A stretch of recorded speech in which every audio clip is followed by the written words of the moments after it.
Hey guys, how are you? Welcome back to my YouTube channel at @TeDonaRedsVlog. Apa kabar kalian semuanya hari ini? I wish you guys still stay healthy, still stay fit, still stay at home. Dan kalaupun kita sudah harus berada di luar rumah dan harus bekerja, jangan lupa untuk selalu jaga jarak satu dengan yang lainnya dan selalu pakai masker. Dan jangan lupa untuk sering-sering cuci tangan.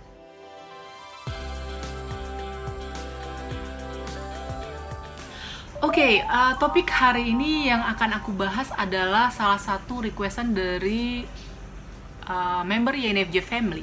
Oh well, buat kalian semua yang belum tahu apa itu YNFJ Family, kita itu punya satu grup WA khusus untuk orang-orang yang berkepribadian YNFJ. Jadi kita rencana misinya untuk misi.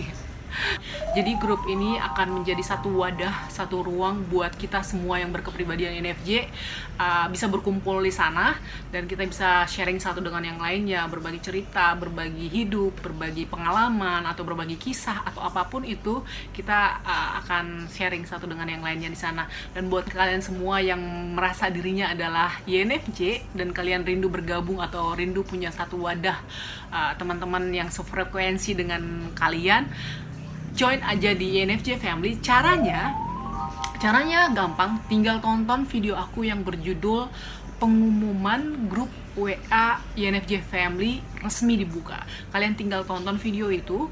Nanti setelah nonton, kalian cek di description, ada satu link yang ada di sana. Itu akan menghubungkan kalian langsung ke grup WA kita.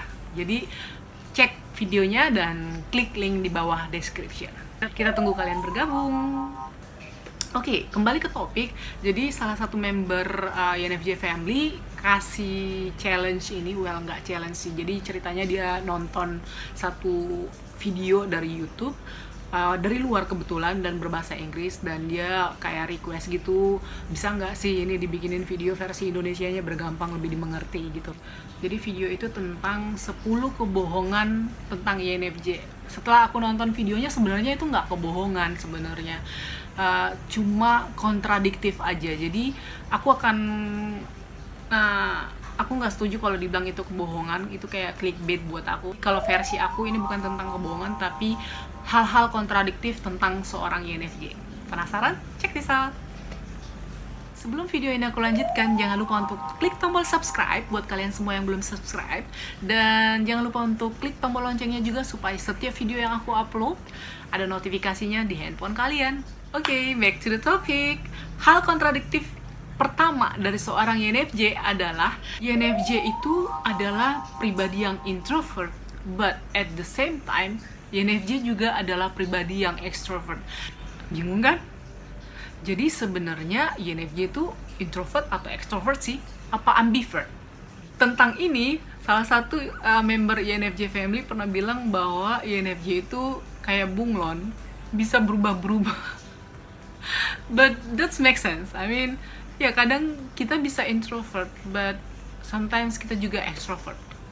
Intinya kita bukan antisosial dah.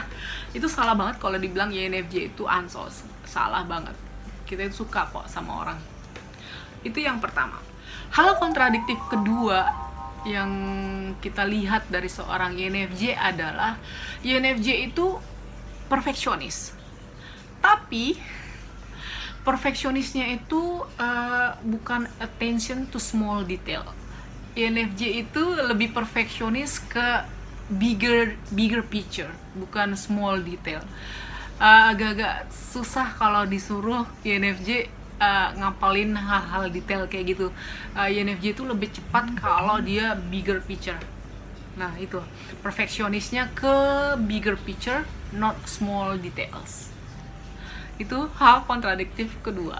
Hal kontradiktif ketiga dari seorang INFJ adalah katanya INFJ itu highly organized, but INFJ itu 100% bisa bersih dan 100% bisa berantakan. That's what happened to me gitu. Jadi kalau lagi rajin banget, ini pasti kamar bisa kinclong-kinclongnya. But kalau lagi kumat malasnya, itu kayak kamarnya berantakan kayak kapal pecah, dan lantai pasti lengket, seminggu nggak dipel, pasti itu kayak aduh parah deh. Kalau udah mulai lengket itu kayak aku udah merasa orang paling jorok sedunia sih, parah banget, parah. Hal kontradiktif keempat dari seorang INFJ adalah INFJ itu dikenal sebagai pribadi yang simpati dan empatinya gede ke orang lain.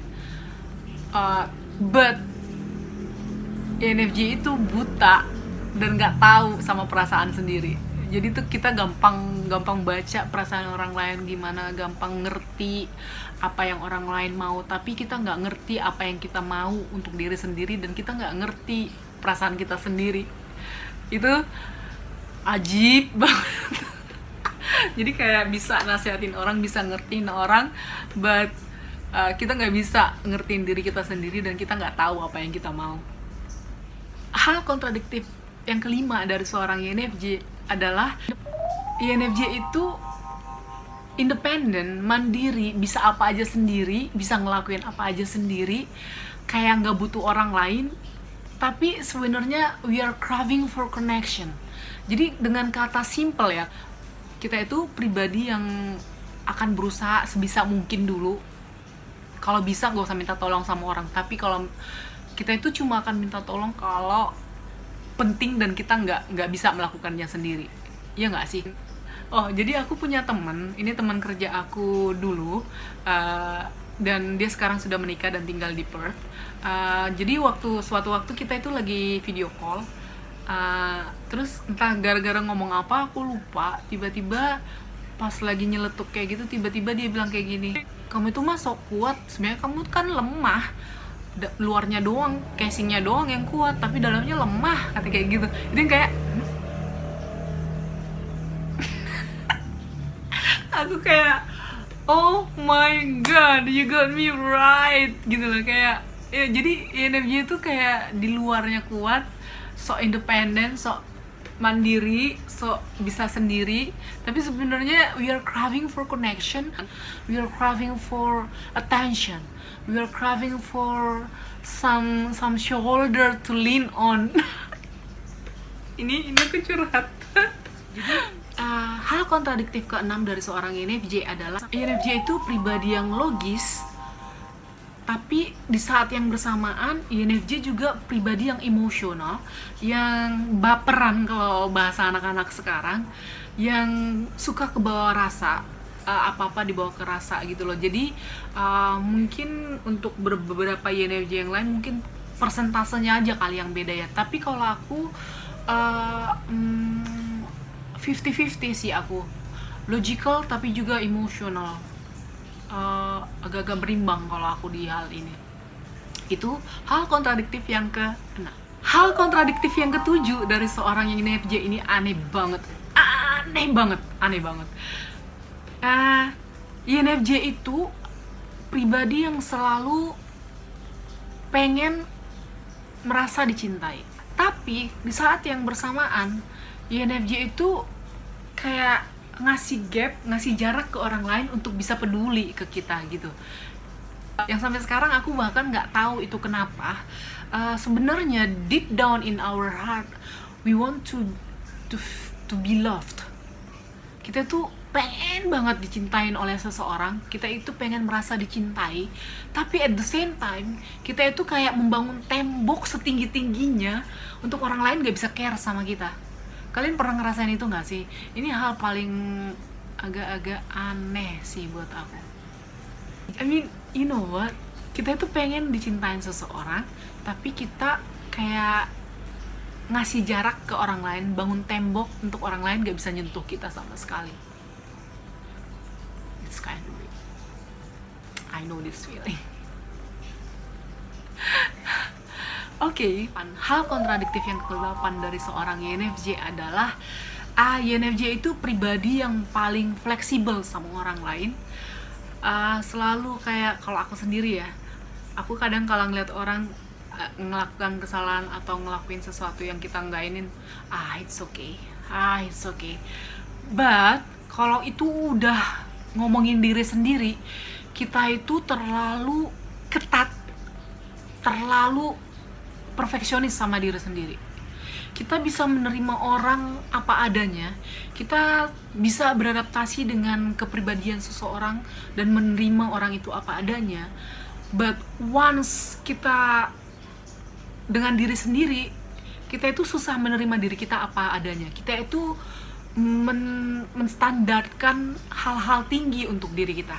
Kita itu terlalu ketat dengan diri sendiri. Kalian pernah ngerasain itu nggak sih? Ada nggak sih satu hal yang kalian kayak untuk orang lain kalian bisa longgarin hal itu, tapi untuk diri kalian enggak? Jadi ke orang lain kita longgar, tapi ke diri kita sendiri kita menerapkan peraturan yang ketat, seketat-ketatnya. Itu hal yang ke-8. Hal kontradiktif yang ke-9 dari seorang INFJ adalah kita itu pribadi yang butuh waktu untuk menyendiri. Ya nggak sih? Ya kan? Kita semua setuju bahwa we need time alone. But at the same time, we are craving for intimacy. Kita butuh waktu untuk sendiri, tapi sebenarnya deep down in our heart, we are craving for intimacy. Kita pengen intimacy, kedekatan dengan seseorang. We need deep connection with someone. That's number 9. Nah, hal kontradiktif yang ke-10 dari seorang INFJ adalah we are proud of being unique. Kita bangga menjadi bagian dari 1% dari populasi dunia, but at the same time kita itu masih suka fokus sama hal-hal yang orang lain bilang tentang kita. It means kita sebenarnya insecure kan, kayak kalau kita udah bangga being unique, why you have to think about what other people think about you gitu loh. Just be you, just being unique, you know what I mean? Jadi ya, itu hal ke-10 yang paling kontradiktif dari seorang INFJ. Oke, challenge-nya sudah aku laksanakan. Afan, udah nonton kan? Ini aku udah bikin. Well, mungkin gak sama persis karena ini versi dari aku.